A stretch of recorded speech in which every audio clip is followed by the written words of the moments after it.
The creator economy is often framed as a cultural phenomenon. People expressing themselves online, building communities, and pursuing passion projects.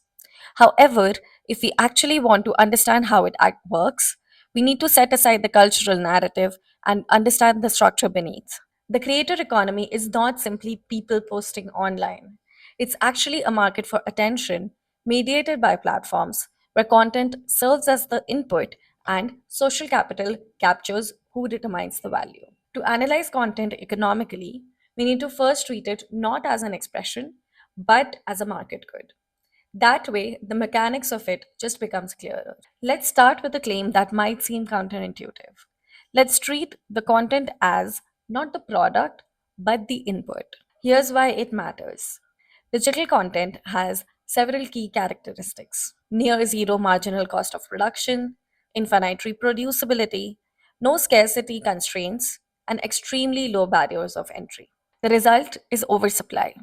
Hundreds of hours of videos uploaded to YouTube every minute, millions of posts published daily, an endless stream of content fighting for finite attention. In high supply markets, individual units lose pricing power. This is basic economics. In a market when supply vastly exceeds the demands, the single unit value approaches to zero. There's also a technical aspect to it. Platforms have standardized formats: video lengths, aspect ratios, thumbnail styles, and content structures. The standardization reduces transaction costs. It makes content easier to process, index, and distribute. But it also accelerates commoditization. When everything follows the same format, the content becomes interchangeable. Algorithms prefer predictable inputs. They prefer consistency over novelty. And this adds a pressure of homogeneity. So, if content is the input, what is the actual product? The product is attention, or more precisely, quantified attention, that can be measured, allocated, and monetized. Attention functions as three things: unit of account, views, watch time, impressions, clicks. These are the metrics that define value in the market. Store of value, followers, subscribers, reputation. These represent accumulated action that can be converted into future returns, and also medium of exchange. Attention converts into advertising revenue, sponsorship deals, product sales, influence, and access. But attention is not money. It is the pricing layer of the market. It is how value gets assigned to content. But here is when it gets technical. Platforms just don't passively measure attention, but they actively allocate it as well. Algorithm decides what content gets distributed to whom and when. They predict which content will get the most engagement and prioritize accordingly. This means that the algorithm is making investment decisions. It's allocating a scarce resource, which is viewer time, to get the maximum expected yield. And hence, high performing content gets more distribution and low performing content gets buried. Engagement metrics function as price signals. They tell the algorithm what is working and what is not. And because the creators can see these engagement metrics as well, they adapt their output to match what the algorithm rewards. This creates a feedback loop between the production and the distribution. Content evolves to fit the incentive structure. Now we get to the actual question of why do some creators succeed while the others don't? The common explanation is talent, work ethic, luck, and timing. And those matter, however, there is one structural explanation that often gets overlooked: social capital. Social capital is not a soft concept, it's an economic input with measurable effects. Here's what social capital does in the market: it reduces customer acquisition cost. An established creator does not need new viewers to watch him. Trust and familiarity lower the barrier to engagement. It increases conversion efficiency. Recommendations from high status creators carry more weight, and network effects amplify reach. It raises the value per unit of attention. A million views from an established audience is much more valuable than a million views from strangers. An established audience is much more likely to subscribe, to purchase, and to share. The core idea being two identical content units produce different returns depending on the creator's capital endowment. This mirrors traditional capital accumulation. Those with existing capital generate more returns, and those returns compound. This creates increasing returns to scale and path dependence. Early advantage compound as well. Initial visibility generates more attention, which in turn generates more social capital. This social capital then generates more attention. Thus, the gap widens. This is not unique to creator economy. This is how most markets with network effects work.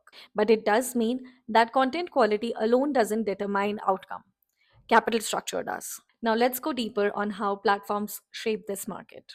Platforms are not neutral intermediaries. They are optimizing for specific outcomes.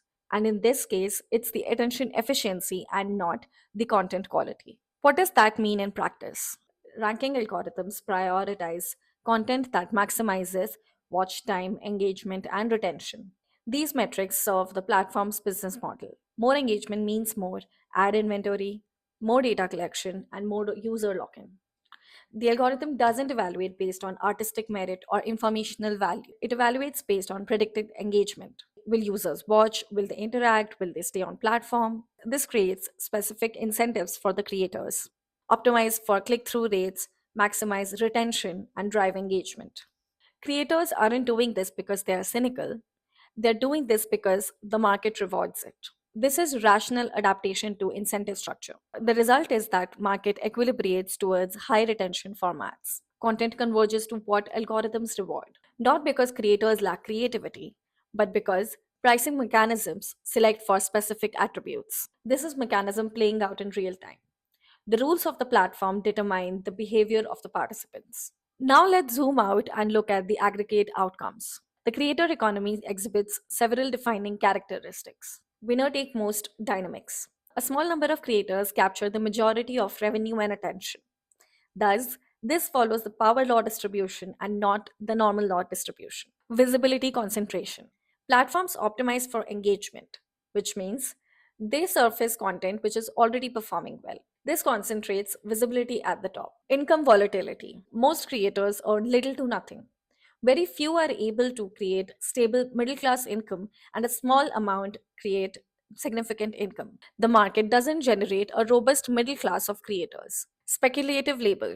Creators invest time and resources with an uncertain future return. This resembles venture capital more than a traditional employment structure. High risk and high reward with minimal returns. The creator economy resembles a high risk, low safety net labor market with extreme low power returns.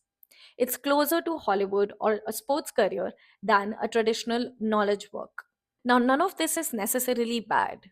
However, it does mean that it is different than the narratives generally suggest. It's not a democratized system where talent and effort consistently produce returns, whereas it's a market where capital, network effects, and algorithmic distribution determine outcomes. So, where does this leave us? We've established the following. Creator economy functions as a market. Content is a commoditized input. Attention is the pricing mechanism. Social capital determines who captures surplus. Platforms optimize for engagement and not quality. And the outcomes follow predictable patterns based on these structures. When creativity is embedded in the markets, when it's produced at scale, distributed algorithmically, and priced through attention metrics, the output adapts to the incentives. Which brings us to the question, if creative output is produced, priced, and allocated like a commodity, is creativity still creative when it's priced like one? I'm not offering an answer, but it's worth asking that the market structure that claims to preserve the thing about creativity, is it actually preserving it or selectively singling it out? That's the economic question at the heart of our creator economy. Something to think about. Thank you so much. That's all for the video. Bye.